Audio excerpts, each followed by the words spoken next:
Hey, what up, guys? You're here with Mark Bawa on Perfect Gardens TV. I just want to say thank you so much for coming live and just kind of give you a heads up what to expect while on the next, who knows how long we go, for 30 minutes to an hour to 2 hours, whatever that looks like. We're going to be talking about basically what to purchase on Amazon if you want to if you want to just get started. So often people are going to be like, I want that notorious 3 pounds per light, and I'm talking about a 4x4 or 5x5 square feet of space. And on this channel, the list that we're providing, and if you want to get access to that list, I put a link up at the top that says VIP. You just click it at the top, I pin at the top. It's also in the description, where you just put your name, email. It's going to take you to the Excel spreadsheet. Let me go ahead and actually share my screen right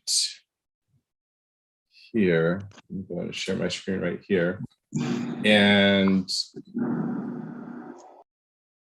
let me go ahead and share my screen right here. And when you come to the live, this Google Doc sheet, just to give you a heads up, it's going to have just basic breakdowns of hydroponic systems, things that we're going to talk about today, soil and nutrients. This nutrient and everything we kind of designed this around is around dry nutrients. So like using bone meal, blood meal. You can use Down to Earth or Gaia Green, interchange it with how we've set this up. As you scroll down, you can just see plant supports, dehumidifiers, just different things that, if you're going to get into the indoor growing situation, you want to go to Amazon and buy something, I would recommend checking out this list. If you want to support the company, you can hit one of these affiliate links and we'll get a small commission. If not, no big deal. But this is definitely a list that I would recommend checking out before purchasing something, because there are some stuff out there that is louder equipment. It has a light on it or something that's going to affect your photo period. There's just a little more time and thoughtfulness that's been put onto this list, just from, again, growers that are growing and realizing, oh, wow, I wish I would have purchased this thing versus that thing. And so as you scroll down, you can just see a variety of things. And this is a live Google Sheet that our membership, and it has actively participated in. So it will continuously keep evolving as materials come online. In addition to this, as you go to the bottom links or the bottom tabs, there is a soil mix tracker. So it's really actually amazing to use. And this was collaborated on by actually everyone on the team, especially by another gentleman named Chris that you're going to hear from. He's a disabled veteran just getting started, and we had to create a system that was as automated as possible. And he can kind of explain the reasons why, although we wanted to create a process where it was easy for not just him, but for all of us. It was because of his situation, he forced all of us to kind of look at the situation a little more closely and figure out a way to track the problem, also track how much we're putting into the soil in the beginning.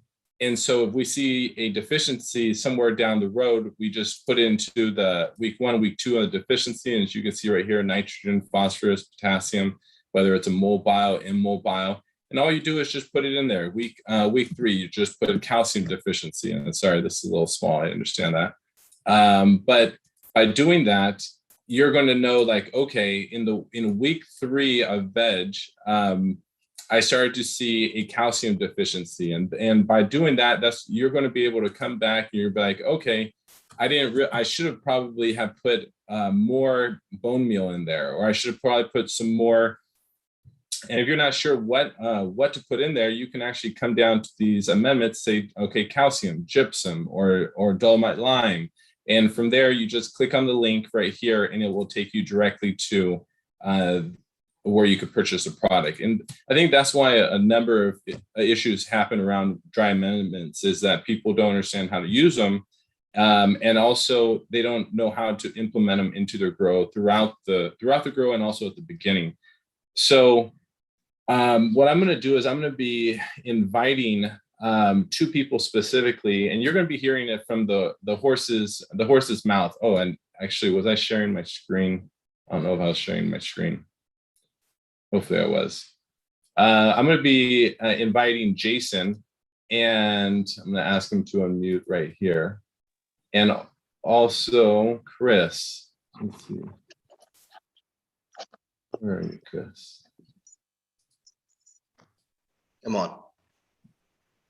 Hey, brother, you there? Yeah. Hey, brother. So will you guys go ahead and introduce yourself a little bit? Let's start with Jason, and then we'll move on to Chris. Hi, everyone. I'm Jason. Can you see me? Yeah. Yes, sir. Okay. Yeah, hi, my name's Jason. I started growing December of 2020. And let me tell you, it's been one heck of an experience, especially run into problems when you're growing and go to the hydro shop. One guy tells you this, go to another one, he tells you that. I've spoken to people and tell them, I'm looking to grow organic. I want to do dry amendments, and most of the time the people try to push on the liquid nutrients and things like that. That's how I found Mark, was through YouTube and through his advertising his grow coaching, and that's what brought me to Mark. So why should you hear out what Jason has to say when he just started growing 9 months ago? Well, on his first grow, I think it was his first grow, he yielded 180 grams on a 4-week veg plant, right? And then from his second grow, we took him from 180 grams to 190 grams on his second grow. My goal for any person that we start to link up is to get to that notorious 3 pounds per light for indoor growing situation. For outdoor growing, it's a whole nother philosophy and thought process. But right now, we're 30 grams away from Jason hitting a 0.5 pound per plant on a 4-week veg time. And if you take that into consideration in a 5 by 5 square feet of space, that's 3 pounds per light, right? Because you put 6 plants in there, 0.5 pound per plant, right there you have your 3 pound, your 3 pounds. And he just started growing 9 months ago, and that's why I wanted to bring him on, because a lot of the model we've set up is set around Jason's setup. Whether it's a 2x2, a 3x3, a 4x4, all of the lights and equipment and nutrients have been mimicked around his grow. And what's really interesting around Jason's grow is that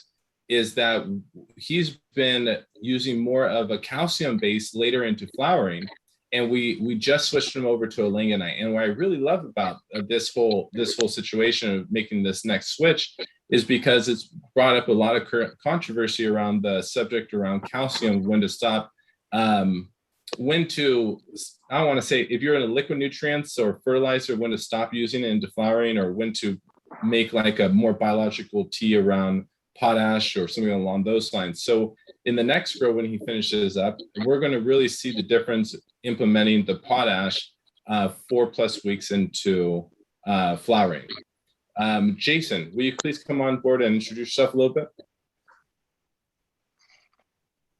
I'm not Jason, but Chris. I apologize. Oh, sorry. Yeah, so as you said, I'm Chris. I'm a disabled veteran. It just recently became legal to grow in my state. I've never grown before. I started doing some research, I started looking into it, and I came across Mark. And I mean, so my injuries basically left me severely disabled. I'm missing both arms, and I already have a little bit of experience with like some of the things I do that like waste a lot of money trying to figure out how to get started, get going, get everything up and running. So I figured, why not reach out to Mark? And then we got to talking, we got a good setup going. And basically we tried to work everything to make an automated system to where everything's kind of monitoring itself. And all I have to do is push a few buttons, make sure things are staying within parameters. And then me being who I am, we started working on like the soil tracker and things like that to see what's in it, what went wrong, because I'm looking for a certain strain and I just want to perfect that one. I don't want to grow everything. So it just kind of gave me and then looking like to keep track of everything, because I can't remember everything that goes into this. This is an insane road to start down, but I guess as you go, you start picking up more. Yeah, I mean, So to talk a little bit more about, sorry, go ahead. I know for me, when I started it, it didn't seem like that it was going to be that difficult to do, because I've grown a plant here and there, and when I was younger, in my teens, I found a seed in my stash and planted it, get it to grow a little bit. I've done that before, and I always thought about growing, putting lights in, tin foil around the walls, you name it, the whole thing, to get lights on 24/7. I'm going to grow this great big plant, and it's going to have a lot. I'll get a great yield out of it. At least that's what I thought until I started myself. The biggest thing I can say that I ran into was that you go on Amazon, you look up these products, there's all kinds of great reviews, and you're thinking, oh, I don't need to buy that, $800 light. I can get this $300 one, and that's going to be great. Well, that's not really how it works.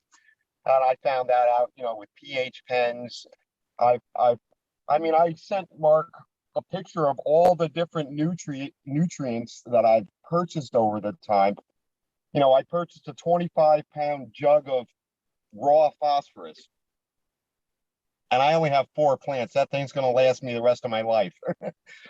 And this is just some of the things that you run into when you're trying to grow and getting information from everywhere. You end up with a pile of stuff you don't need. Yeah, and I have 3 pH pens that don't work at all, because they were just, $20 ones on Amazon or $10 ones.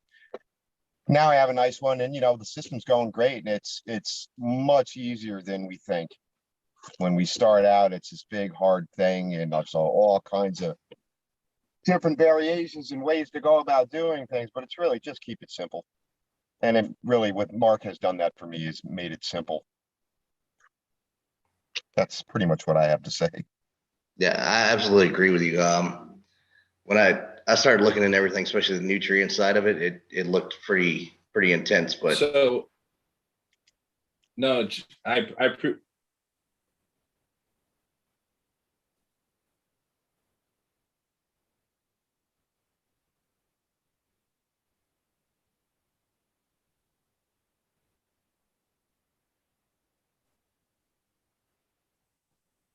Chris, can you still hear me? yeah, I can hear you. I think we might have a small lag. Give me 1 second. What I'm going to do is I'm going to shut off my video. How's that now? Okay, just to kind of, I think I heard the last part of what you just said, but just bringing it back. What were you? Please continue with what you were saying. Oh, I was just like, I was agreeing with Jason. Like, nutrients and everything became like whole. Everything became a research portion, but then it was also like, who do you believe? What do you believe? And how do you check those facts? And that was the same thing for like lights, like he was saying, nutrients, fans, everything. And some things really don't matter. Like we went through everything and kind of picked everything out. It's like some things you can go a little cheaper on, or depend on your budget, or you can go, you need to spend the money for this. pH pens was one of them too. Like I did the same thing where I bought 2 or 3 $20 ones and ended up having to buy like a nice Blue Labs to use it. So Yeah, me too. yeah. So, and then nutrients was a whole nother thing. So like the dry amendment for me really was the easiest. I put all the work in at one time, and then maybe I amend later, if that makes sense. But like having a feed constant and like keep track of everything seemed to be a little challenging. Yes, it was. This was, I started to interject right there. I apologize. It just bringing something up to the surface, right? The notorious 3 pounds per light conversation has always been there, and everyone's always like, well, I don't want to use dry amendments. I can't get my 3 pounds per light, and then that's why I got to use my Hulk. That's why I got to use my Phospho-Load. But no, you're hearing it right here. And I'm calling it right here. We're going to do a Babe Ruth shot. We're going to get we're going to get Chris up to the same levels that Jason's doing, and we're not making a comparison, but we are saying like Jason just started growing 9 months ago, and he is 30 grams away from hitting a half pound per light, which will get him into the ballpark of getting 3 pounds per light on a 4x4 or 5x5 square feet of space. And Chris is first, I just want to say, Chris, and not bypass it. Thank you so much for your service, brother. I mean, genuinely, like, very, just thank you for just continuing. I appreciate it, man. Thanks, so, man. Just even with Chris, right? Chris lives in an area that is difficult to find his medicine. And all he wants to do is grow a consistent, first, he wants to grow. Second, he wants to get his medicine and make it consistent. And third, because of the sacrifice he made for our country and for all of us, basically, he is now put in a situation where a regular person, it might take them 30 seconds to complete something, but Chris, it might take 15 minutes to complete that same task or longer. And my goal is that through the end of this experience, that you can't tell the difference between either of these two gentlemen through their growing experience. And you're hearing it from them, right? They had to rebuy stuff that was the wrong things. They went to the hydro stores. Again, some stores you're going to find some really great people that know some amazing stuff. And then other people, it's, you're not going to be able to get consistent information. Yeah, most of them just want to set. Go ahead, Jason. Sorry about that. I was going to say, most of them just want to sell you a product. I went to a hydro shop and I told the guy, I want to go completely organic. I don't want the synthetic stuff. And he kept pushing Tiger Bloom on me. And his reasoning was, that's all they know. So you should use it. And you know what? My first grow was all liquid nutrients. I pulled in about 430 grams out of 4 plants on my first grow with liquid nutrients. My second grow, I had some problems, but it was all dry amendments, and I got even more.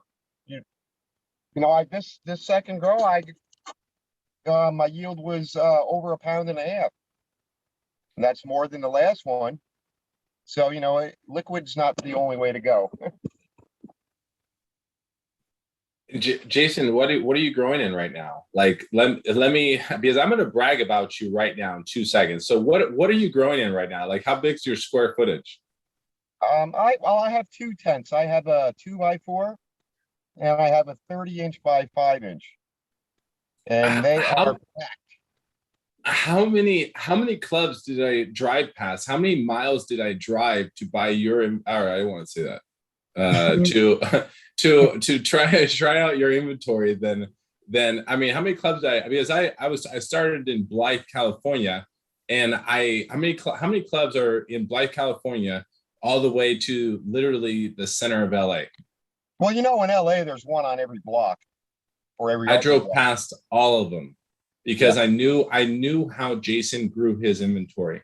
I was able to witness it from seed all the way through, and I knew what I was going to put in my system, and I was willing to actually drive hundreds of miles to get the medicine I wanted. Yeah, I was in my route going home, but still, I was willing to bear on an extra 100 miles to find the medicine I was looking for, and a lot of other people would be willing to do the same. And I think that's important to kind of understand that there are buyers out there that want healthy product. They have a consumer base that wants to know what's growing in their system, right? And they're just not looking for cheap commercially grown inventory. They're looking for the best stuff. And so that's what I'm really encouraging people to do through this process, to check out not just the lists that we're creating, but utilize the tools we're using. Because when you grow inventory, when you grow product, the way we're describing on this channel, the next step is to find buyers that are in line with your values so that you can get the best possible price. Because if you try to take your inventory and you take it to people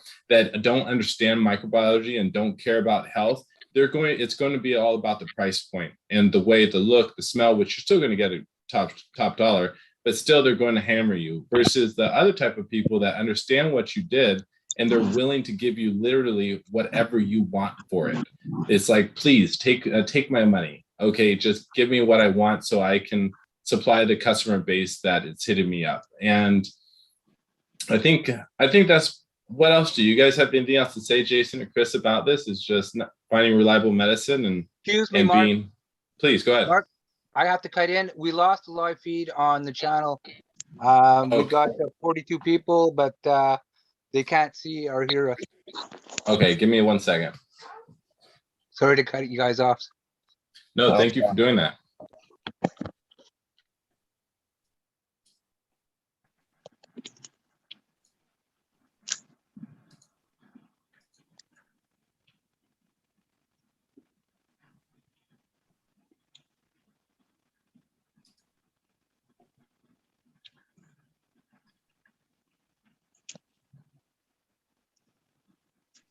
I was gonna mention too, the actual quality.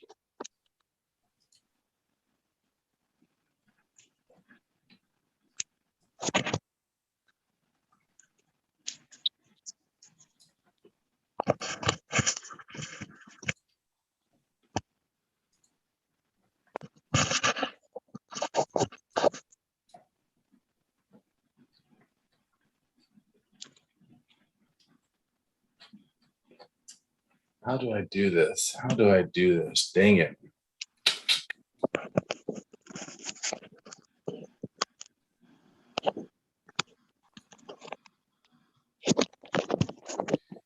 Shit, I might have to redo this. Fuck. Yeah, are you can't see the live, is the feed is completely gone? All you can see on the live feed, Mark, is Mark Barrel Grow. They can hear us, but they can't see our video. Okay, so let me, okay, can you see this now? Because I did shut down my video to help speed it up. Can you see me now? I'm not seeing anything right now. Give me a second. There's going to be a 20 I see you on the Zoom, but I don't see you on the, there you are. Okay, On am there I now. back? Okay, I'm back to being live. Okay, so just to give you guys a heads up, if you guys can still hear me, it's just because I made my video, I turned my video off because I have low bandwidth, and I might turn off other people's videos to for the bandwidth. I'm sorry about that, but it's if you can hear me, just know that that's good. All right, so give me a thumbs up that we are live. Okay. Cool. Thanks, guys. So let's get back over to what we're discussing. Jason, Chris. Yeah, I was gonna say that, you know, I go to the smoke shop, the dispensary to pick up my stuff, and you see it's, you know, an eighth, 25, 30, 40, $50, $60 for top shelf. Get the good stuff, bring it home. Yeah, it's mediocre at best compared to what I grew on my first grow.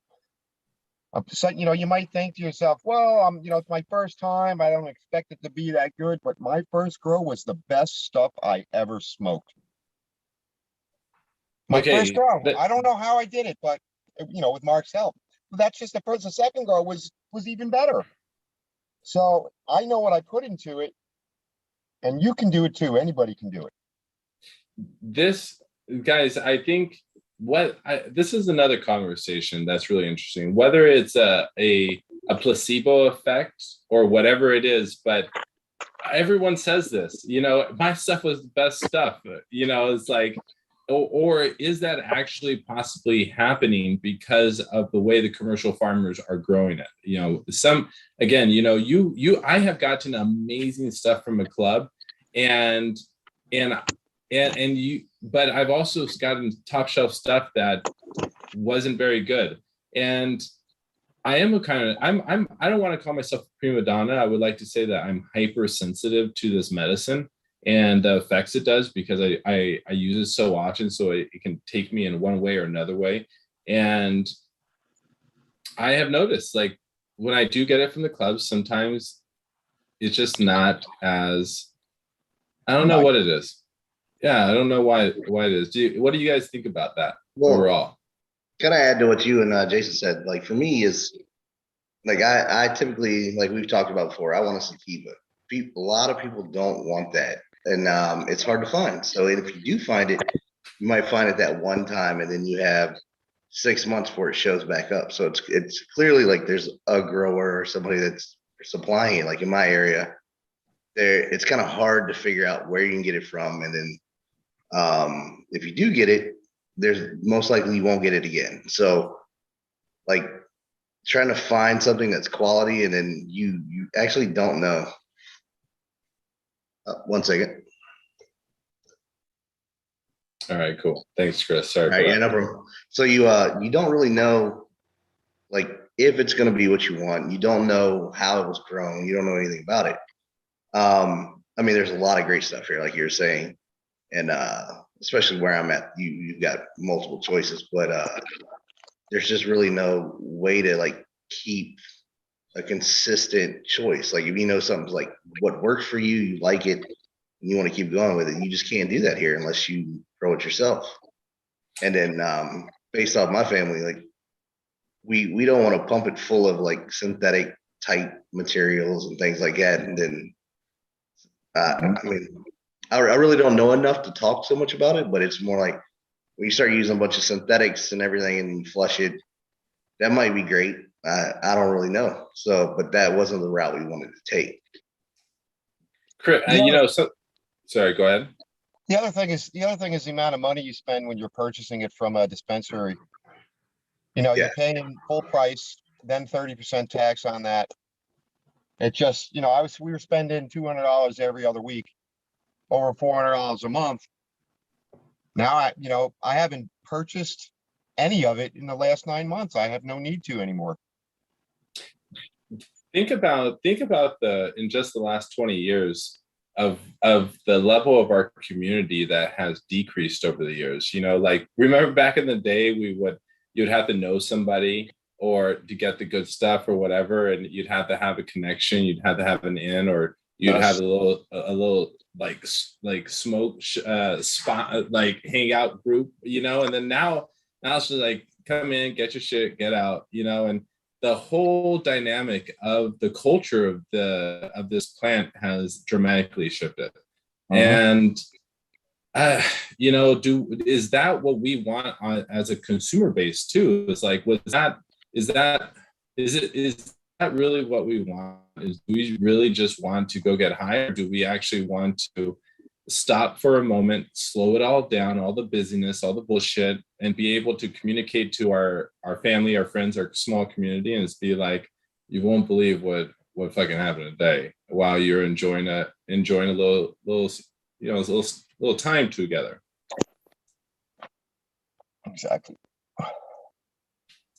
Anyways, anyone else want to talk about this anymore? About I'm sharing these two gentlemen because you're going to be hearing about them in the future, and you're going to be hearing firsthand what their grow was like. We'll be showing you pictures.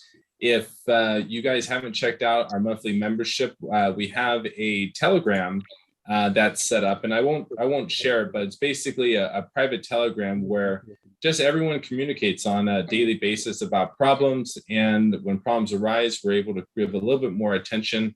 Obviously, I have like a VIP membership. Well, that's a one-on-one, but then we have a group one where what do you guys been on the group so far? A lot of information's been coming through. The group is awesome. Just, post your pictures up, ask your question. There's lots of people willing to help you with whatever you need. Great information, guys willing to try things to help you out. I'd say the community is really great, and it's a big help. Jason, I appreciate you, man. It's been a great experience. Chris, do you have anything else you would like to add? Well, I was going to add, like the group is awesome. The one-on-one is great for me, like especially we had a long talk getting me start up and running, and then even today, like I had that little bit of a setback and reached out to you, and then we talked about it and got a plan coming to get that fixed. So That's cool. I appreciate you guys. We're gonna now talk, bring on David, and it's actually going to bring on David, Alex, and Rob, because they've actually been going through similar problems with water.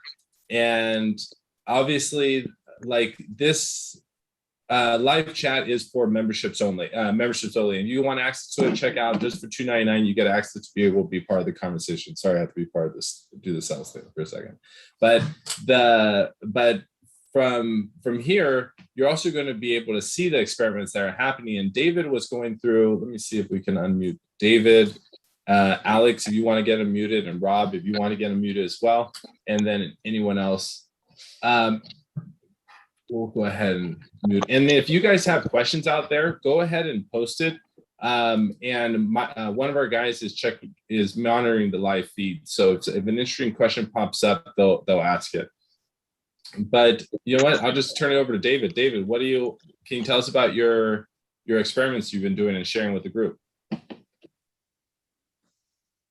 Hey, what's up, guys? Just want to say thanks, Chris, for your service. So a little bit about myself. I've been growing vegetables my whole life. Grew around gardens. They've been very important to me in my life. Memories of going up picking onions and the grandparents. And, as I got older, it was important for me to instill these values into my children and to show them there's a good way to do things. I just started my first indoor grow, and I'm doing autoflowers. And I began to test my water, and I was trying to pH it ahead of time, just so I always had water on reserve. And basically pH'd it down with a commercial brand. I like Fox Farm, but it could be hot a bit. What? Sorry about that. Keep going. I'm sorry. Nice. So basically, I'm trying to pH my water ahead of time, pHing it down to around 6.5 or so, and then find out the next day that it went back up to 8.0. So that sparked the curiosity, and I was talking with Mark, and we wanted to run experiments. And basically, these experiments are alternatives other than just like general hydroponics pH up and down. In this case, we used vinegar and apple cider vinegar, of course, with drops of balance. And drops of balance is going to help my water, first of all, because I'm using tap water. I didn't clarify that. I'm using city tap water. So the drops of balance I'm wanting to start to use, but I explained to Mark how my pH fluctuates. So we're concluding, potentially the salts in the water are buffering and altering and causing that pH level, which is important because we all know that you're going to get lockouts at certain pHs, whether it's too alkaline or too acidic. So when we ran the tests, we found that all the pH went back up to near the original mark that I started with before adding products. And tomorrow, this is why you guys should join the membership, because I'm going to be dropping a video in there with another experiment that Mark and I are running where we pH it down very, very acidic. The whole idea is to get back beyond those salt barriers and then to see if it comes back up and maintains at the pH that I'm desiring to water my plants with. So I really appreciate that. So a lot of people are always go through water problems. Like people don't actually realize how powerful water is. It is the largest solvent in the entire world. Everything mixes in there, right? It's like, why is it that you have kelp and all of these trace minerals in the seabeds, right? And they're taking these seabeds with all these minerals and then reselling it back to us. Why is that? It's because all these trace minerals have washed through our humic layer and washed back into our water systems and back into the ocean. Okay. And Yeah, it's really interesting too because for whatever reason we've been deep wells and we haven't not good rainfall, whatever. A lot of people have a high amount of sodium buildup. What also in tap water, the way they're treating the water municipal plants, it's like I show this picture all the time with when you add in the drops balance, the stuff that falls out of the bottom, right? And that's all the chemicals that they add into the water to make that water clean or drinkable to the city standards. But the issue is that when you when you drink the water, first, most of the time you guys don't even drink your tap water most of the time. Like, let's be honest, straight up, right? I don't drink my tap water, but it's really interesting. You give it to your plants. Exactly. Right. It makes no sense. And then you eat the food off those plants. And like that makes no sense. And what's really interesting is like water is life, right? And yet I don't want to say they purposely poison it, but they literally put the water into a state that's not really the healthiest for us to start to create some production in our own households, right? So like, if you don't even have clean water, like, are you going to be thinking, are you going to be as hydrated as you want to be? Are you going to be thinking as well as you probably can be? Like, are you going to be shorting out? Are you going to be able to produce the abundance that a tomato plant or cucumbers can actually produce? Like, I'm not trying to be conspiratorial, but I am trying to say that the thing that comes out of our faucet that is the cheapest resource we actually have, we don't use it to go buy $2 or $3 bottles of water from the store because it's clean, and we know that. I think that's really important. If you can learn to utilize your resources you have coming into your own household, the water, the electricity that they're required to provide you, and you utilize it to create production in your own household, and you solve the problems, you'll actually be able to create a stability in your own household. And that's how, as Americans and as people, we'll be able to solve our problems long term by being self-efficient versus depending on the government. But that's a whole nother story in itself. But David, so kind of going back to what you're saying, right? So what are we doing with the experiment? What you could go buy a name brand product that's expensive, or you could go get white vinegar. And you even said, right, that you had to put less white vinegar in to get the same outcome as the general hydroponics for pH down. Was that correct? Yes, that is correct. So unfortunately, I don't have an exact measurement, but when I had a cap that I was adding all the elements into the 3 tests. So the general hydroponics took X amount, and then the white vinegar, I noticed it right away. I added a little bit, took my pH pen, and it hit closer. Well, I was trying to get to 6.5 a lot quicker. And then it was the apple cider was actually, that definitely took more. So, and that was naturally a higher acidity. That was at like 2.3. White vinegar was at 1.8. And general hydroponics was at 1.5. And I would think that the 1.5 being more acidic would take less, but that white vinegar, it's an organic byproduct, that it went a lot faster, but it's still buffered back up the same. So what is it a byproduct of? It's fermentation of, you got my back. What is it? You got it. Fermentation. You got it. Fermentation. So this is how I think, right? This is how I think myself. Where is this product coming from? Okay, is it safe? Right? It's coming from a live breaking down experience. Now we're getting this byproduct. So why can't I use it? And then, like what you're saying as well, and we're talking, when he checked the pH of the actual acid in the bottle, right? He checked those pHs, and the general hydroponics was 1.5, the white vinegar was 1.5, yet he puts in less white vinegar to get the same results as general hydroponics. And you think about that. So you stop using a name brand material and use an offshoot that doesn't have any name brand. You now are saving money.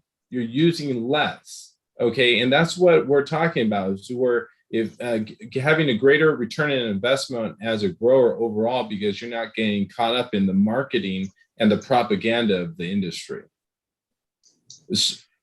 Alex, talk to me about your water problem. And yeah, please tell me about roughly and where you at location wise, but not specifics, but roughly, because you're in two different locations, right, David? Yeah, I'm in St. Louis, Missouri. I run around here quite a bit, but first off, thanks for your service, Chris. And yeah, I had the same issue as I've got like a water reservoir, about a 16 gallon. I'd fill it up. It's got a bubbler in it, and I'd pH it down and come back, the next day, and it's back up to where it was. So then, it's like, so then I pH it down again. Is there still some residual something else in that water now? Like, is there something in excess that I don't know? And that's just something I'd rather not deal with. So learning about this vinegar trick is pretty exciting.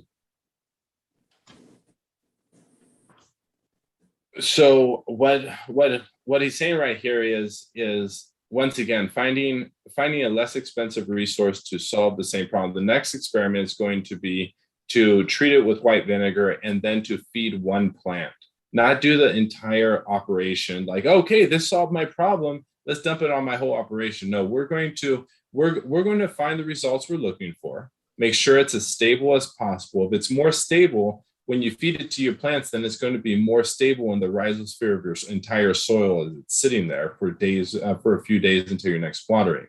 And if you have an unstable, and we were talking about, right, the general hydroponics is 1.5, but you needed more of it to get the same results. So what is that saying? Are we saying like there might be I don't know why it's doing that, like, but is that a marketing gimmick? Is that some chemist going to the CEO? And I'm not saying that, this is just my opinion. I'm just could imagine the conversation. Everything operates like cartoon characters in my head, like The Simpsons. It's like, hey, if we use this product, they're going to actually have to use more of it, even though it looks stronger.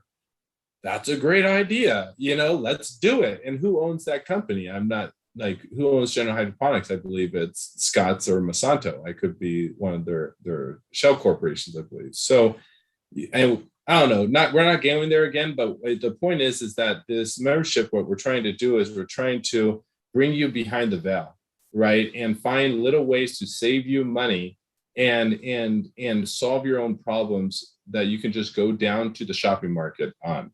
And what happens, guys, when you get a better like pH? Because Alex, you're using a synthetic nutrient line, right? Negative. I'm a top dress dry feed only. Interesting. I do use I use some microbial inoculant. I actually used to use EM1 to pH down my water, and I would do that every watering. That just got to be a little much. But yeah. Yeah, right it's there. It's it's a fun experience, that's for sure. All right. Well, do you guys, anyone want to add any more thoughts to water in general? Like, do you have any suggestions or ideas or things around this topic this week? Real quick, I just wanted to make sure your pen's calibrated. I almost ran into an issue where it wasn't calibrated properly, and upon inspection the pH dropped way too low, so luckily I was able to catch that in time. So I have two guys that want to add some stuff, Alex, Aaron and Jason. So Aaron, go ahead and you go first. Yeah, about the watering, I just wanted to recommend that like in what I do, what works for me in the first week is I only give my seedlings like a cup of water that first day when I transplant them into my pot, and then I cover them up with a cover crop, but they don't get any more water for about a week. And then when I see them starting to bend over, then I give them another 2 cups of water that second week, and then they get up on the third, fourth weeks when I go up to about 6 cups of water, and then it keeps going up from there. So that works for me, and I really don't have any problems with ever overwatering. My roots are always healthy, and it's just a tip that works for me. And also I use those pipes to water underneath the top layer to keep that top layer dry from the insects and stuff. That works also. So just want to throw that out there. Jason, I appreciate that, Alex. Aaron, thank you so much, brother. Yeah, I no was problem. I was gonna say that, you know, I don't use tap water. I use RO water, reverse osmosis water. So it's kind of a little bit of a different thing for me. I hear all you guys are talking about pHing down your water. I have to pH up my water. So it's kind of the opposite spectrum. The funny thing about it is that even though I'm using reverse osmosis water with nothing in it, you know, its EC reading is 0. I drop in my EC meter, it's 0. There's no ppm, it's all 0. So after adding, because I'm using reverse osmosis, I have to add calcium and magnesium to the water, every watering. And when I do that, that drops my pH way down, drops it down to 5.4, 5.3, and I always have to bring it back up. The funny thing, you're talking about how, you know, you guys pH your water down, and then, you know, the next day it's already back up to 8 again. I have the same thing happening with when I pH up to say 6.2, 6.3 for my watering. If I'm not quick enough getting it out of the bucket into the plants, that pH will start rising up to 6.3, 6.5. I've had it go all the way up to 7. And I start with my RO water, when I start out with it, nothing in it, it's at 6.5 right out of the RO faucet. So I don't know what's up with the raising of the pH, but I certainly would love to figure out what's going on there and why. You know, it also is that aerating seems to alter the pH too. I aerate the water and that alters the pH also. So, I mean, you guys are talking about tap water. I wanted to hear a little bit more on the RO side because, you know, I tried tap water and RO for me seems to be way better. So what does it do with the RO real quick? It raises or lowers your pH, you said? Lowers it, you said, right? I start out with 6.5, add the CalMag. Well, I add the drops of balance first. I used to use concentrates, you know, trace minerals from Utah. I think that's where they're from the Great Lakes or something. And my last grow, I had problems using that because the pH of my soil was going way up and I couldn't get it down. You know, I was using soil acidifier and it never got down below 7, which is crazy. So what happens with my RO water is I like to aerate the water while I'm mixing my nutrients, and that seems to bring the pH up. There. Go ahead. No, that's it. I'm done. That's what happens. It goes up. Just real quick to throw this out there, even if it just lingers, guys. This happens a lot, actually. People that are using RO, I mean, dehumidified air. So they're taking, again, the air from the dehumidifier and they're bringing it into their system. I think it becomes, is it alkaline often? I can't remember, but people actually have report to me all the time, and it's not all the time, but when they're using RO water or they're refiltering their water from the air, it fluctuates the pH like crazy. So we'll let that question or that thought process linger for more information down the road. But I definitely want to make that a conversation where we determine an actual factor answer. Go ahead. Could I chime in on that? Because I can tell you why that's. Please. Look, I love it. Love this. First and foremost, too, again, Chris, thank you for your service, Mark, as well. But what's starting to happen is, so again, I don't unfortunately have the growing experience just coming legal to my house. So I've been doing a lot of studying, and this is kind of like a way to put everything together. So what I through university was, it's called, it's a law of bicarbonate equilibrium. It's inevitably how the oceans work. So even though CO2 is in a much smaller concentration in our atmosphere, it's much more readily dissolvable in the ocean significantly, like thousands of times more. And that's why you can even get O2 to a certain level, but your CO2 levels can get significantly high. As you add more CO2 to the water, it actually produces bicarbonate.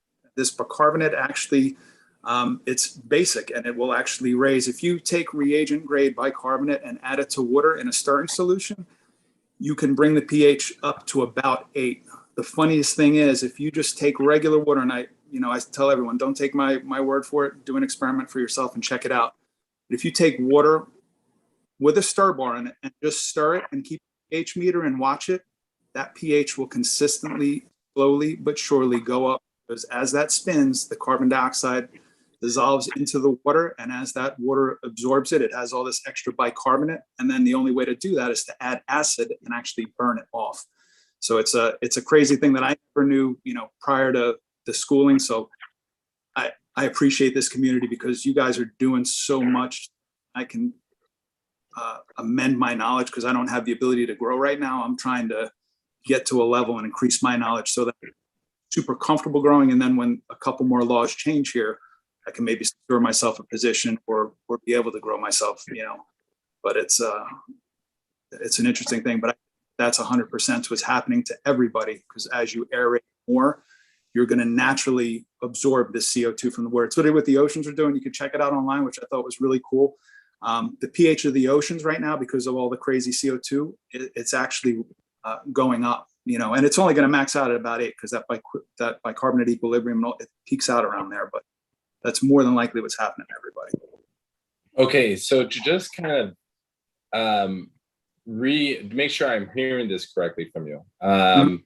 Basically, and this is really interesting too, because this is how the releasing and taking up of oxygen and releasing of CO2 in our root system is how it controls the pH of around the rhizosphere as well. Do you know anything about that? I know bits, but not the level of knowledge I would like, because most of my training has been hydroponics through university stuff that as I've taken, and that I know anything more than anybody else by any stretch. But I'm fascinated by this soil now because I'm learning now about, mycos and rhizosphere. So rhizosphere even related to, that's more for learning the differences and how these things communicate.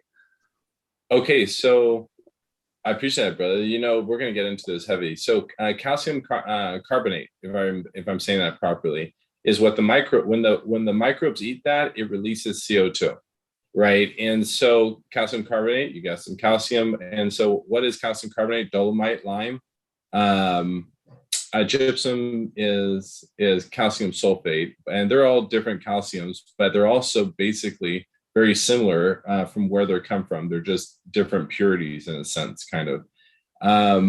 But basically what you're saying is that the atmosphere or whatever happens as you're stirring it, the CO2 absorbs in the water and it makes it alkaline. Absolutely. And what it is That's interesting. Such low concentrations, but I'd have to double check my notes. So I don't want to give bad information, but it's thousands of times more soluble than oxygen is in water, which is kind of bananas. Wow. That's interesting. I appreciate you explaining that right there. We just got our answer solved. And it's interesting, right? Because you have CO2 making it increasing it, but then you also have sodium and you have other things that increases the pH. So I'd probably would rather have CO2 than sodium because it's easier to bring that back down. Can I add something, Mark? Please. I myself, I aerate my tap water, and I love hearing this because you see this a lot in other content creators and stuff online, aerated, because I'm using tap water, and the mindset is that the chlorine will evaporate, and I can physically smell a difference, but I've seen that, and that makes sense now because my tap comes in at 8.0, but if I aerate it for about 24 hours or so, maybe not even, but it'll be around 8.4. So it's a common practice, where people are doing this, where we have alternatives like drops of balance that I could use to get rid of that chlorine and the other contaminants, and without, basically wasting time aerating it when it's actually making it more alkaline. David, talk real quick. You shared something on the community that I thought was fascinating. You have the microscope, right? Yeah, I bought a microscope. Correct. I love it. Yes. I love that. Right? It's like one guy is willing to buy the $500 microscope to share that information to the whole group. No, it was like $80 on Amazon, but I'm telling you, this thing works super good. Well, we saw it. We saw the bugs crawling around. You're like, look at all these bugs crawling around. This one's a good bug. And you're like, it's so big under a microscope. You're just like, dang, okay. But, at the end, it ended up being, and I don't have the name written down in front of me. I posted it in the group. So that's why it's important to go to that group. We share a lot of knowledge there, but it ended up being a predatory mite that will eat aphids and, root gnats and stuff like that. And in my mind, as long as I can keep them under control, because I am growing indoors, I don't need things crawling, especially you can't see them with the naked eye. But I look at it as a benefit. So it's these alternatives to, pesticides and things. If you can, if any given situation allows it, I'm going to use it. And my kids got to see it. And now they're asking thousands of questions and they're over there. So from one thing sparks so many other things with this community. I think that's a really great point right there, right? Is if we learn to empower ourselves, I'm not trying to make this a hoorah, America type conversation, but just like, I'm talking about having some self-worth and pride in the things you're learning, and then valuing what you're learning and transferring it to the next generation, to your own kids at a younger age, where they can actually implement it sooner in their life and make it more significant for the people around them. So I want to just commend you for that, man. Like, I'm not trying to stroke you, but straight up, like, whenever a parent does something like good for their kids, I'm always like, let's make that fucking significant. Like, fuck the football bullshit, So thank you for sharing that story.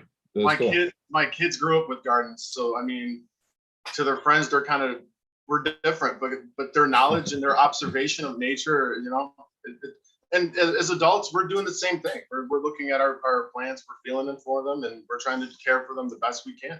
End of story. You're so weird that you don't order all your food through DoorDash. I'm not trying to. I mean, DoorDash is great. I work for DoorDash. I have for many years. Like, I let like 20,000 DoorDash deliveries. Okay, so I'm not knocking it. Use my code. I'll put it down there in the description. Okay. Okay. But seriously, you're weird for not, for growing your own food. And that's foreign. Just think about that. That's really interesting when you think about that. Anyway, so. Hey, Mark, I just wanted to touch base on the water real quick. I wanted to mention that I use RO water. I've used tap water too, but I use RO water in my indoor grow, and I don't use any pH up or any pH down. I use a couple of drops of vinegar to drop it down, and I use maybe a half a teaspoon of baking soda to bring it up, and it lasts for hours. And I aerate my tea, and it doesn't go up or down for like 2 or 3 hours. So if anybody wants to try that, it works, and it's super cheap, and I don't have to put those salts and stuff into the water. So I feed all my plants just plain water with either a little bit of vinegar or baking soda, which is always vinegar because I always have to drop it down. Just wanted to throw that out there. No, I love that, Aaron, right? Because we're going to do that experiment where you feed your plants and you're showing that I want to show everyone step by step. Like, I'm not saying that you can use vinegar. I'm showing you that you could possibly use this as an option. And then now you're just confirming it. You're like, hey, I use a little sodium, I use a little vinegar, and hey, if you want to come to the Telegram private chat, I'll show you my plants, and they look good and they're green. Yeah. So I think that's really important to acknowledge. So thank you, brother. I appreciate that. No problem. Glad to be here. All right, so we're gonna move on to Rob. I wanted to talk to Rob a little bit about lighting, because this guy like downloads, man, and I thought it was fascinating.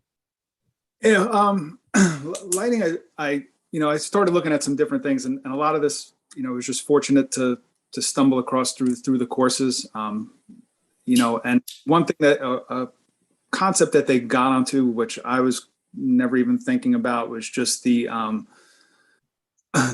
fidelity of the light. So they have a CFI and they have a CRI. CRI was the old school way of telling how good the picture came out basically when you saw light. Back in the day, everything was done with candles. Then we got into fluorescence. As things got into fluorescence, it was like, oh, wow, look at the difference on this. And then they came up with a scale. That scale got into 8 different things. Actually, I don't want to ramble too much on it. Then it came up though with the CFI, which is an even better scale, has 99 colors. And inevitably, if you can get a light, like everyone is always worried about, the efficiency, and which is not a bad thing to be worried about. And, and obviously you want to know your photo, your PAR lights and all that stuff. But people always forget, back in the day, people were using blurples. There was no CFI. So what that basically was saying, when you look at that plant, you couldn't tell what color it was. So if you had a deficiency, if you had a pest, if you had anything going on in the garden, it was extremely difficult. And you needed a flashlight or some external means. The lights have gotten better, but even HPSs, their levels are like, the CFI is right around like 40-50%, or 40-50, I should say, not percent. And with that being said, it's decent, but you're going to still get yellowing. As you start to get some of these lights that are a little bit better in the LED spectrum, as they get to like, I just had like a thing, as they get a little bit higher up, more into 70, you start seeing more accurate colors. There's a thing called the Daily Light Consortium. I had to double check my thing. The Daily, I think it's a DLC. DLI? The DLI? Consortium, the Light Consortium. It's actually a thing where you can check some of your lighting, and what they'll actually do, they only support things that are like 70% CFI. And what that's going to do, it's just going to make it so much easier to walk around your garden and see what's right. If you can get something, higher up, that's even better. But the reality is the higher the CFI goes, usually the lower the efficiency of the light is. Just to kind of break in for a second and explain what he's discussing a little bit, and tell me if I'm wrong. And if I'm wrong, just say, Mark, you're wrong. What he's talking about is that when you're working underneath these lights, if they're emitting a certain type of spectrum, it is more difficult to see what's going on your plants and in your plants. Like, it's harder to see the bugs, it's harder to see the PM, it's harder to see mold. Like, I talk about this all on my channel, like, and not to just to go too much around this, but on my peak career, I was rotating through 70 minor operations, plus the mushroom farm with our mushroom farm. So that was close to probably around maybe a little over 1,000 lights that I would have to once a week go with all my clients, and each one would decide, Mark, I need your help, stop by or don't stop by. And in this time period, I would only give myself 15 to 25 minutes per client to go and visit every single operation. And I had to walk into these operations and see what was going on in these plants. And some of the times I would have to shut down some of these lights because I couldn't see. I couldn't see what was going on because I had to see far back in the operation. I didn't have time to walk down every row and see every light. I had to see a deficiency that was happening on the top or bottom, or look for something, or wilting or specifics. And exactly what you're saying, I think, as you get into whether you're a small grower or a large grower, because it's like, if you start with a bad idea, you're going to scale up a bad idea. But if you start with a good idea, you're going to scale up a solution. And if you buy a specific brand LEDs, and one of the grows actually we're doing with Jason, one of the gentlemen that was speaking in the beginning, he, I believe, was using the Mars LED lights, and now we switched them over to the whatever, it's another company, it's on the list. Another company hit me up, said, hey, try these lights out, right? And so now that this topic is being brought up, I'm going to be, and Jason's going to be more tuned in to looking for specific things like is this light affecting my ability to see the plants properly? Like, that's going to be a factor or a consideration before making a purchase. And that's also, I think, through the bigger topic of what we're discussing is, what do you need? What does this operation need? What will you purchase that's actually a distraction And what can you purchase that's going to be an exponential difference because you're going to be accurately seeing what's going on the plant. So please continue to what you're talking about. So even with that being said, and I thought this was another fascinating thing, just because truth be told, I always believe certain things a little differently. So, you know, you always hear people like, oh, I have a 300, watt, 400 watt, or I have the 1,000. So interesting as that is, as lights start to get of a higher power, they actually shockingly release a broader spectrum. And it kind of didn't make sense, but if you start thinking about it on a simpler level, like imagine you walk into a room that has a 25 watt light bulb lit, and then you walk into another room that has a 100 watt light bulb lit. You're going to see a different, they're both going to be incandescent bulbs, but you're not going to get that same level of light, and you're going to perceive colors differently as well. And that's all to do with the diodes not being, utilized to their fullest potential in order to release all these photons and cause all this energy. But again, that was another thing that I thought was cool, because everyone's like, oh, I get the smaller light. And again, there's nothing wrong with the smaller light, and these things are going to grow, and you're definitely going to get yields, but there is something to these larger lights. And that's in addition to having more photons and all that, you're getting a broader spectrum as well. And that is more beneficial to the plant. And you're saying the different spectrums that they're putting on the plants on the LEDs, like the blues and the reds and the different stuff, right? And you can get even technical to that, like reds being the most efficient and lowest energy, and blues being your high energy. And I don't want to. You said something. We were talking a little earlier today that I thought was a golden nugget to share with everyone. That was sorry for my video being off. I just my bandwidth's low. But you said if you added 15 minutes of red, and this is actually, what was that? What was that you were sharing earlier? I got to be honest, I got to double check the exact time frame because I don't want to misquote, because I hate giving bad information. But there is something, and I know my boy Aaron. Someone shared this with me too.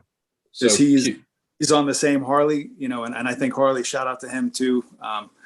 He's a bright guy, and he was talking about exposing plants, even when they're in a vegetative phase, to an amount of red light to basically replicate the sunset, because everyone always thinks, oh man, the plant, it doesn't need sleep. Yeah, it does, because it makes all these beneficial things when it's sleeping. In addition to doing the CO2O2 thing reversed, and it produces cannabinoids, it produces cell walls, it heals, does all these things. So, that there is truly a benefit to doing that. I agree with this.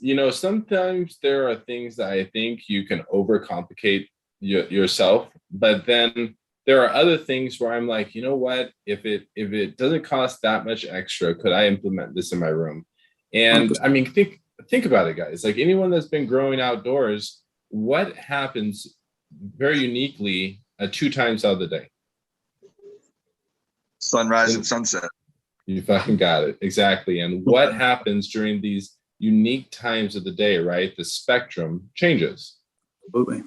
For about 15 to 20, 30 minutes. So why I would love to play with this thought process and idea and actually see how, because these plants are so sensitive in yield and in profiles on these plants, like we would know if we're being consistent and systematic through the growing process, we would know grow by grow whether it could actually make a difference. And not to go too much into the spiel, but always talking about it, I genuinely think these Canna farmers will be the farmers of tomorrow. And if you have this knowledge now, you'll be able to implement it in the food production later. So I appreciate you, brother. If you want to add anything else, if not, I think we'll go on to Nick possibly. Yeah, the way I understood it, Mark, the way I understood it was that when you give them the far reds, or towards the end of the light, it imitates the sunset, and it shuts the plants down earlier, because it normally takes like 2 or 3 hours for the plants to go to sleep. But for giving them 15, 20 minutes, I give them 30 minutes of the far red only. When I shut off all my other lights, they just get the far red for about 30 minutes every night, which shuts them down like in like a half an hour or something immediately, so that they get longer. In that 6 hours, they only get like 5 hours of rest instead of just the 3 or 2 they would have got, because it took them 3 hours to go to sleep. That's all. You know, Exactly, Aaron. Exactly, Oh, so- Aaron. I do the same thing in my smaller room. I use a combination of sodium, and I always finish my day cycle with the sodium light. It activates them. It really helps. It makes a difference. I've done it without, and I've done it when I'm using it, and I've seen a physical difference. When Agreed. you finish with your red sodiums, like I turn off all my LEDs, I finish like 30 minutes with the red sodiums. It puts them in night mode. And when I start off my day, I always start off with a little bit of red for about 5 minutes, and then I go into my blue lights. Yeah, that's cool. I start out with the Burple for about 10 minutes. Yeah, I got just the Burple, and then I turn all of the whites and the HLGs, and then I put in. Yeah, it really works. I've seen a big difference. So it's a good trick. hey Yeah, I learned guys, it from Harley Smith, you know what? Harley's class that Rob hey took. guys, whenever we go live, I'm going to share my screen real quick. Whenever we Okay. go live, wrong one. Stop sharing. Whenever we go live, I want us to, let me do the one. Yeah. I hope I'm sharing the right screen. Does everyone see my mouse? Good. I mean, does everyone see my mouse now? Okay. Well, anyways, we're gonna figure out just like how you're showing the flower in your back screen. I want us to all learn how to put our flower in the back screen. So when we go live, we're showing the world how top shelf our stuff is. Okay.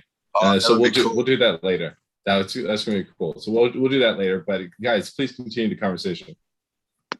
Like I'm doing, like you see in the back, you just go onto your settings there and you'll find it.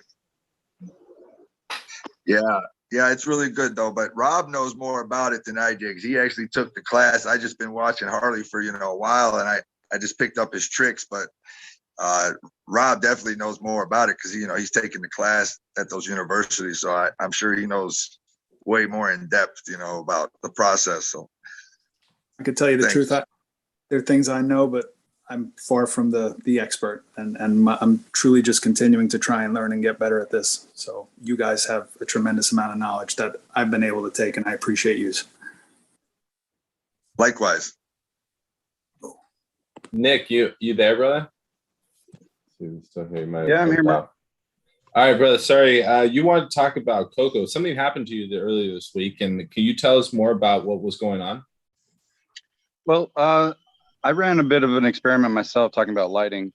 I saw something very recently saying that lighting could be a limiting factor, and obviously you think about it, that makes perfect sense. And I said, well, I obviously don't want to limit. I don't want to have any limiting factors. I want everything 100% okay. So I cranked my lights. And I'm on about week 3 of vegging on these photo periods, and they tacoed up on me, and I started seeing nitrogen and magnesium deficiencies. So the first thing I did is I lowered my lights back down, and I talked to the group a little bit about, I wanted to make sure this was nitrogen and not some form of exacerbated magnesium deficiency. And the group helped me out, and Mark, you helped me out a little bit. And we talked a little bit about growing in cocoa and salt buildup, and how to deal with it and when to deal with it. And I thought that was an interesting concept. So I thought I might share that with the group here tonight. Basically, my plants now are 100% green and healthy, looking beautiful.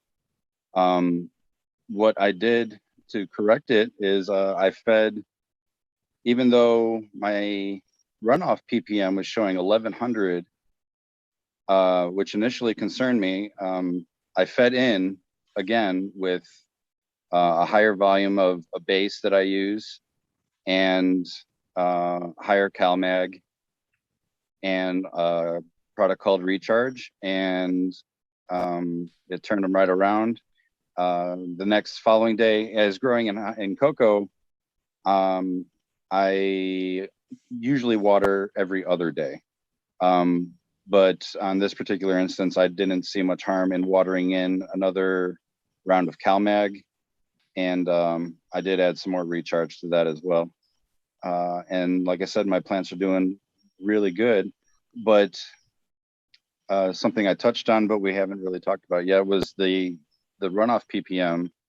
Using hydroponic solutions in cocoa, you get salt buildup.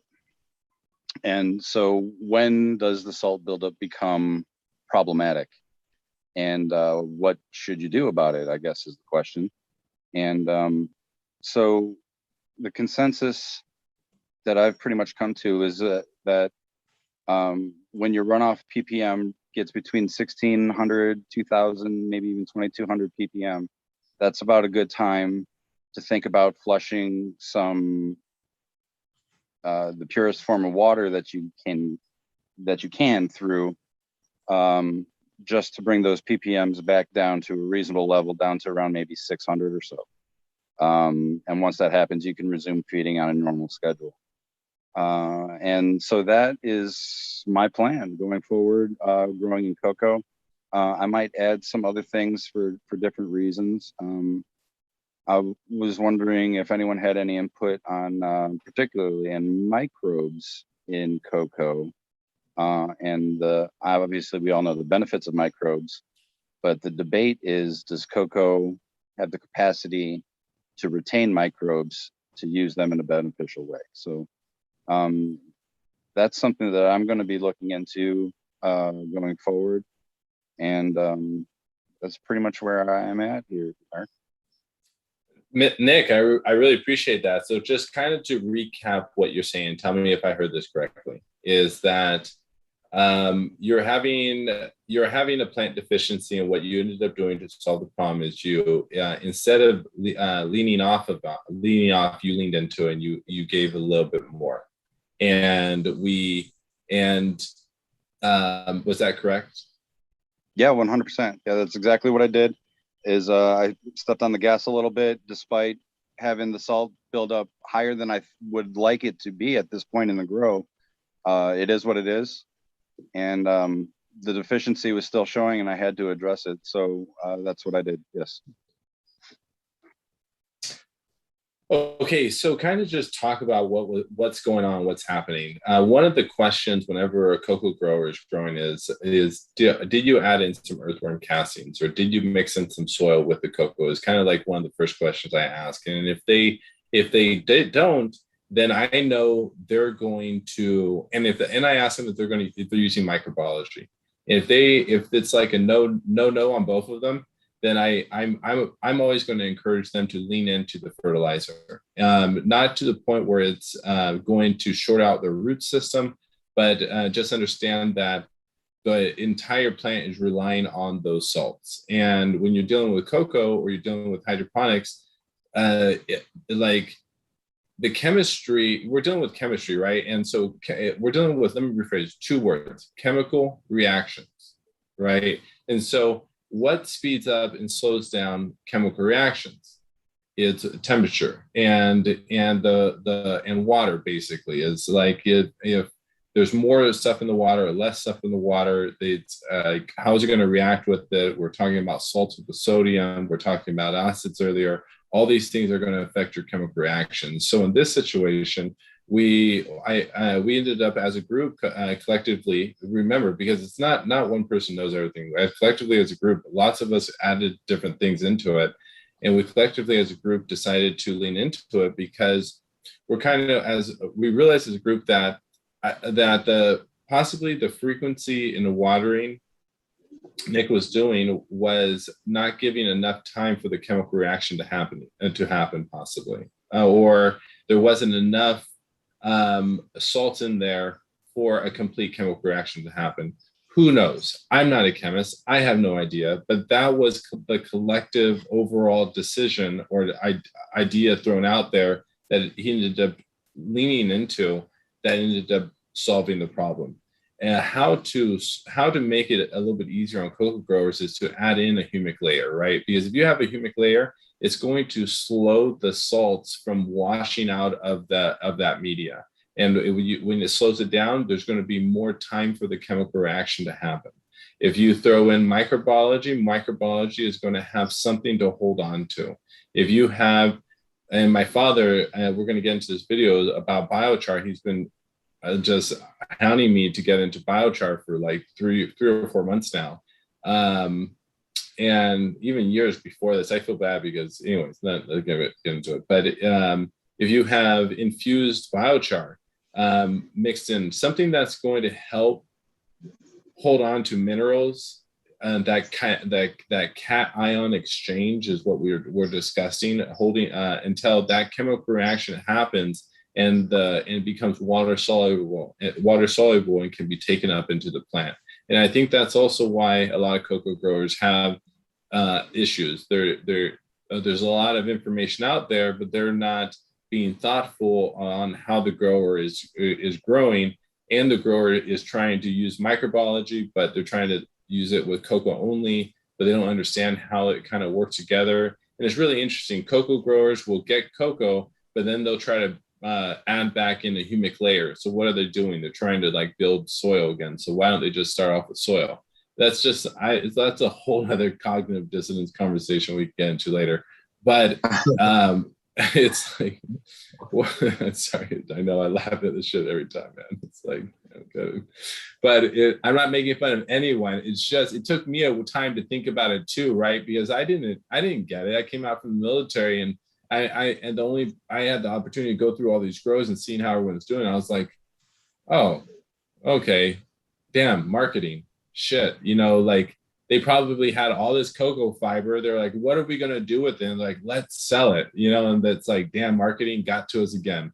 And now we have cocoa in our industry. But did I even answer your question? Sorry about that, Nick. Yes, you did. Okay. Ranting is always encouraged. Appreciate it, bro. Anyone want to add? I heard that the cocoa retains more of the salts with the nutrients over peat, where peat doesn't. I use cocoa, but like I said, I use cocoa peat. I mix it with clay pellet balls. I mix it with rice hulls. I use gnarly barley, stuff like that to mix in with my peat, my cocoa perlite, because the microbiology will attach onto the clay balls and the rice hulls and stuff like that, along with the soil and the worm castings. So just want to throw that out there. No, I love what you're saying right there. You're confirming what we're saying. So the microbiology needs time. The chemical, whatever you want to call it, needs time to do its job. And if you're going to go with cocoa, that's cool. Like, I'm not talking shit on cocoa because bomb stuff comes off cocoa. Okay, I'm just saying that we're confirming what we're saying. If you're going to go with microbiology, you need and you're going to go microbiology and cocoa, you need something for it to hold on to. And if you're not going to do it with microbiology, then you need to jack up your parts per million. I don't see it any other way. Do you agree or disagree? I agree. Okay. So guys, let's open it up to just some random conversation, maybe some politics in the local areas on because obviously we're dealing with a highly regulated plant. What's going on? Is there is it becoming more lax, less lax? Like what's happening?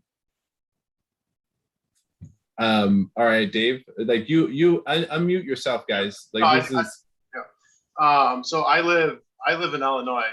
I'm up in the northern suburbs, pretty much near Wisconsin. And we just became legal 2 years ago. And legally, I'm allowed to grow 5 plants, and that's it. We don't have where you can be a caretaker here. You don't have any other ability. It doesn't matter if you had 2 people in your house, from my understanding. It's 5 plants per house. Yeah, Dave, it's sorry. No, that's okay. Go ahead. No, I was going to say, I'm in Chicago, man. It's 5 plants per unit per person. But like I live in I have a 3-story home, and my uncle lives on the 2nd floor. He's got his own apartment. He's got his medical card, so he can have 5 plants in his house. I can have 5 plants in my house. So yeah, you're right. It's only 5, and then you can have seedlings up to 5 inches, as many as you want. Right. So, you know, and another thing that amazed me with my states, because I've seen the demographic all across the United States, from Colorado, California, that really up here in the suburbs, people still want their local middleman, where the taxation on these stores are extremely high, and the quality, they don't give us the opportunity to start something on a small scale. It's like, have a $500,000 in the bank, do this, do that. So the ability to network within your community, the closest dispensary by me is like 20 minutes, where like out by my brother in Colorado in the mountains of Idaho Spring, there's literally like 10 on up and down the road, and you tend to gravitate towards one, and those are your friends. And up here, it's like, it's the quality and everything is just, it's not worth it. So you have to grow, you know, good organic at your home.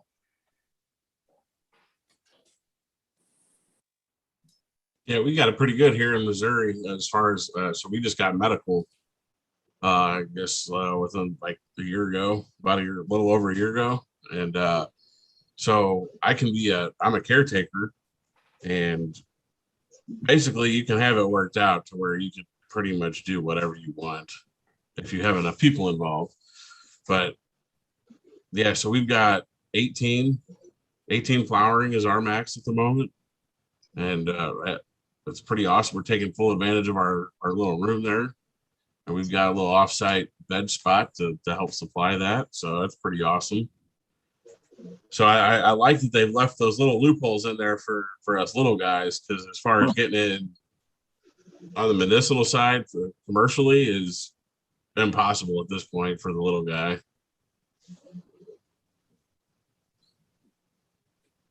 Yeah, if you're in Illinois, Dave, you might want to check out that cannabis legalization news channel. And the guy's name's Tom. He's right here in Illinois with us, and he gives you any kind of information or help you need with any kind of legal questions. That's how I found out everything I needed to know, because I thought I could only grow 5 plants in my house. But then he told me, well, if you got separate apartments in the building, you can all grow 5 per person per apartment, you know, in the flat. So he's really good. His name's Tom. He's the attorney, and all he does is specializes cannabis, but he works all over the country. I even referred him to Mark when he was talking about his legal stuff. Check him out. He's pretty good. He's right here in Southern Illinois. So where are you in, Antioch, Dave? I'm up in McHenry County area. Oh, okay. Right by the border there, near Richmond. Okay, I know where you're at. Cool. Hey, All I right, just want to interject real quick. I actually forgot to say in the beginning, but I actually wanted to say a special thanks to Mike from Canada, actually, because he actually really was the butterfly effect around this whole us meeting around Zoom and everything. He was like, Mark, we should do this. Mark, we should do that. Mark, we should do this. Like, if you guys are on the membership, he's really motivated the shit out of me. So I meant to do it in the beginning, but I completely forgot. I want to mention it too, because he's up in Canada, and so our small little team is like worldwide right now. Actually, it's really interesting. And so I wanted to just say, hey, Mike, thanks so much, brother. I appreciate you all the way across. Yeah, thanks, Canadian Bacon. You're all welcome, guys. You know, I thought this was a great idea. You know, like me too, the first time I came into this, I met Mark. I was tired of using the bottled nutrients. I went organic, and for some reason, Mark thought it was my first grow. You know, it turned out to be a laugh, because it isn't. But it's another story we'll get into another time.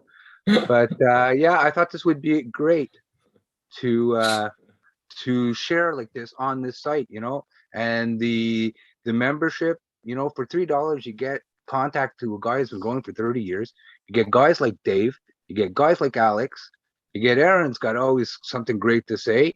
You get everybody in the group. Like, I don't want to leave anybody out, but I'm not that good with names, you know, guys. So basically, and you know, we start off in the morning, everybody says good morning, you know, how's it going? During the day, we pop in. Like today, I was transplanting, just dropped a quick little, hey guys, this is what I'm doing, you know, and everybody likes it, and it's great. You know, just to kind of talk about Mike real quick a little bit is, you this guy actually has he's a cancer patient, and he's a lot of people, at different points in their life, when they're facing adversity, they can have different types of outlooks in life. And since I've met this person, he has been incredibly enthusiastic and high spirited and positive. And, and I just like, he's definitely someone that, I just like, and what is really funny is because I thought he said that this was his first grow, and he was like, and I when everyone has their own channels, and some people talk shit, some people are cool, like when some people are cool, I go check out their channel, and I'm like, well, are they at least posting some of their own shit? Like, I'm putting myself out there. I'm like peer review right now, bitches, like it's live. Like all these people would tell you like Mark's like making bad advice or giving you bad suggestions, or like, oh, we're leaning into different things. But I checked out his videos, and he had like one little tiny leaf hopper, but it was really funny because you could tell, I can only see this tiny zoomed in part, but there was nothing but leaf, like from left to right on the video, and there's just one leaf hopper, and I'm just like this fucking guy knows what he's doing. Like, why is he even, what is he hitting me up for? Like, this makes no sense. You shouldn't be watching my channel. And then boom, he ends up being a golden nugget, and I love this guy. So anyways, keep going, please, guys. Sorry for that. Thanks, Mark. I appreciate it. Anyone else? Any legal stuff you guys want to bring up? If Okay, we guys, kind of hit all the big topics. I want to talk about like the small growers and where we can bring our revenue into this. I'm a medical producer, and I do big scale. Like, I'm looking at 2,000 pounds this year, hopefully, right? So all outdoor grow, and I only do is process all. I don't sell any leaf. I don't sell any bud. It's all into resin and hash. So I forgot what I was saying here. Anyway, so what I was here, yeah, I'll say what Mike's I think Mike's trying to say, and so we won't go too much dive into this, but obviously, guys, you got the industry is evolving, is becoming more legalized. You guys can be more selective before you purchase your fruits and vegetables, before you look for your end consumer, and before you spend that hard-earned dollar this year, right? And buying the food from the grocery store, and be more selective on those purchases, and be more thoughtful. Some growers out there, they're growing in a unique way that if we continue to keep supporting them, their growing practices will continue to keep evolving with us into the future. But if we do not support these local growers that are making an effort, they're going to be squashed out by the larger corporations, and then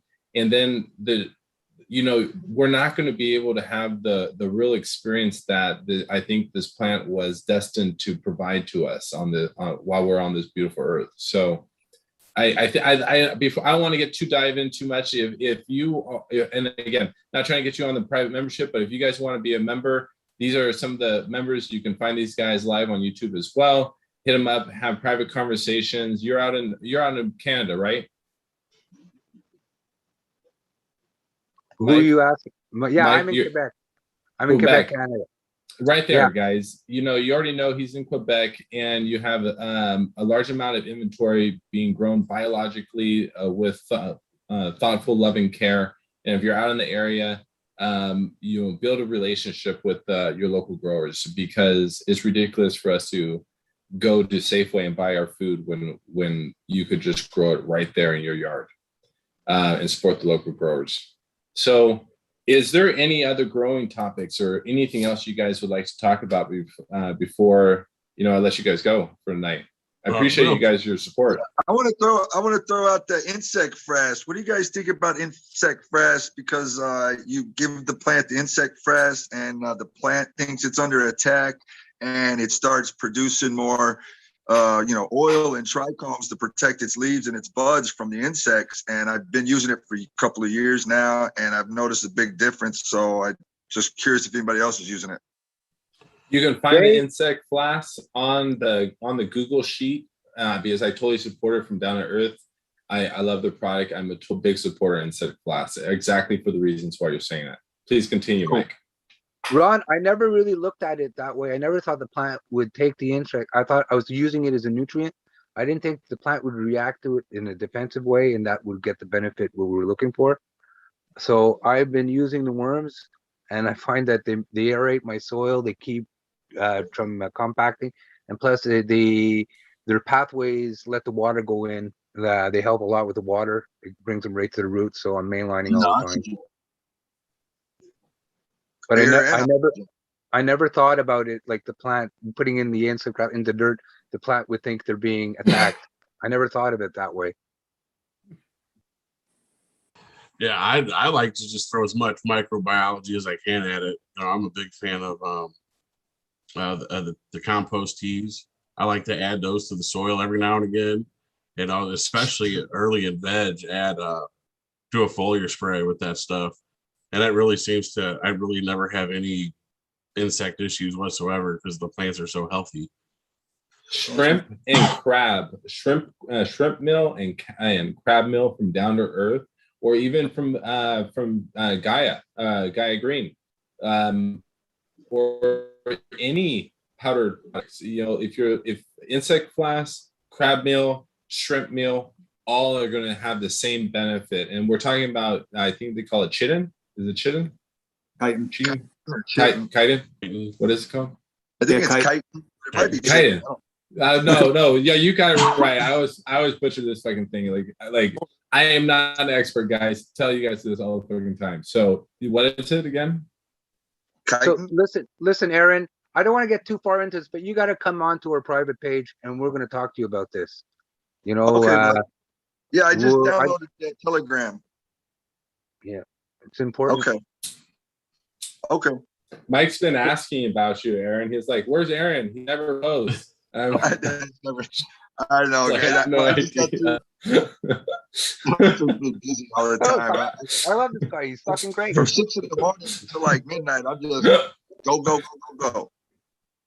Yeah, I just love that there's room for all of us in this industry. You got the Canadian bacon growing fucking thousands of plants. Where I got my little beauties.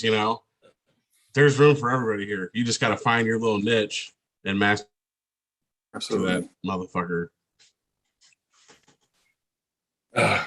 Guys, anything else? This is me fulfilling my obligation and promise to you guys to be more available, answer your questions on the private membership, and I wanted to make it live to the audience. So, you guys got anything else for me? Yeah, can I just say something? Or yeah, please. So for everybody, for me, it doesn't matter if you're a very beginner, 30 years or whatever.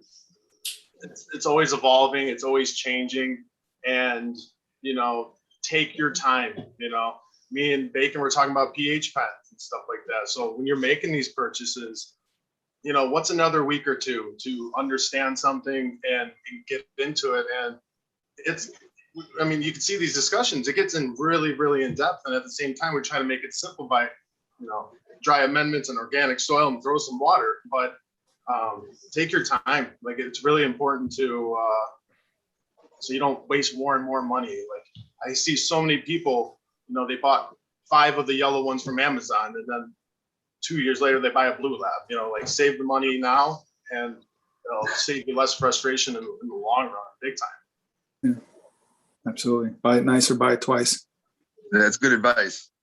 Hey, I'm too poor to buy cheap. You know what I'm saying? Yeah. Yeah, makes sense. I hear you. So, Mark, I just watched your video on the when you think it's done, let it go longer. So this is what I'm doing here with this beauty. The very top parts are looking like this, but there's some stuff that got hit underneath where there's some other plants that I pulled out. It's still kind of green, so I'm gonna let them go. There's still, if you look deep in there, there's still some clear and cloudy. It's not all amber yet, so. We'll see what happens. And also take into consideration of multi-harvest as well. You know, if there's nothing wrong with cherry picking the tops that you think are a little ahead and using that as a peg for what the rest have the potential to do. And that's, I think sometimes I say things, but I don't say my completed thought, or I jump, you know, that's a fucking autism, but whatever. And so, yeah, I love it. It looks gorgeous, man. Thank you. I wish I was your neighbor. But with this, Mark, everybody's our neighbor. With this, like, we can jump in. Like I say hello to Dave, he's on the other side, like it's on the West Coast, and we still talk to each other every morning. There's always a way of getting along with this. I think it's a great tool. Yeah, I think eventually we're going to be able to trade all this stuff here legally. I honestly, I'm not going to use this as my AA meeting or anything, but I do have to say that I might be the greatest addict for this plant ever, because I selfishly am secretly trying to make sure I have this type of product anywhere I touch down in the world within about 5 to 30 minutes or so. I need my stuff, okay, and I need it specifically grown a certain way. So thank you guys. I appreciate you for all the support. In my shoes on the plane, that's for sure.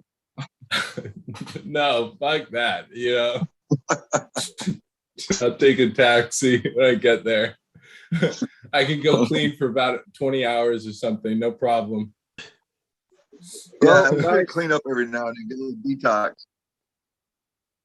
Hey guys, I'm really proud of you. Everybody, this is all going to be we're going to be able to show all of this to the live feed. There's not too much boy talk this time. The first one was kind of crude, but we're just getting excited, me and Ron and Mark. Hey, you got to start somewhere. Yeah. Yeah, right. No, you got to start somewhere. Everybody's got to start somewhere.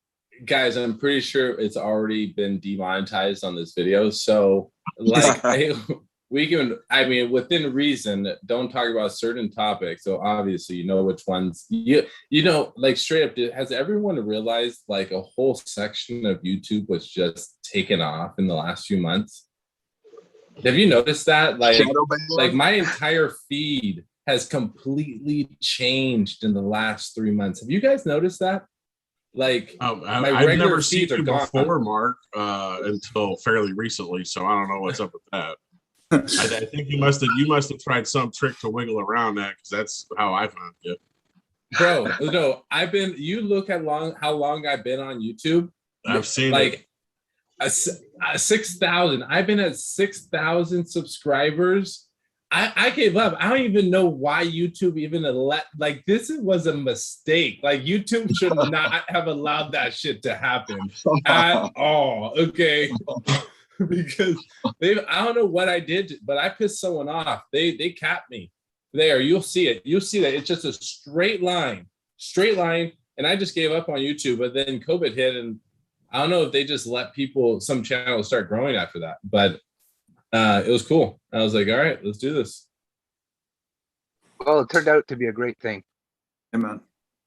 All right, guys. Please like, share, subscribe. Thank you so much for your support. Chris, Aaron, all of you guys, Alex, all of you guys, anyone that I didn't mention, once again, appreciate you guys very much. Rob, appreciate you, brother. And I'll let you go. Likewise. Thank you, Mark. All right, nice meeting all you guys. Hey. Likewise. Peace. I enjoyed myself, guys. Thanks. Yeah, man. Bye. Good, yeah, everybody. great conversation, guys. Can't wait to do it again. Hey, Amen. Chris. Good night. Okay. Hey, good night. Take it easy, everybody. Hey, brother. Yep. Stay well. Good talking to you, Rob. I'm Yeah, ending this. Meet everybody. Good talk. Sorry, I Bye. don't come. 4-3. I love you guys. Bye.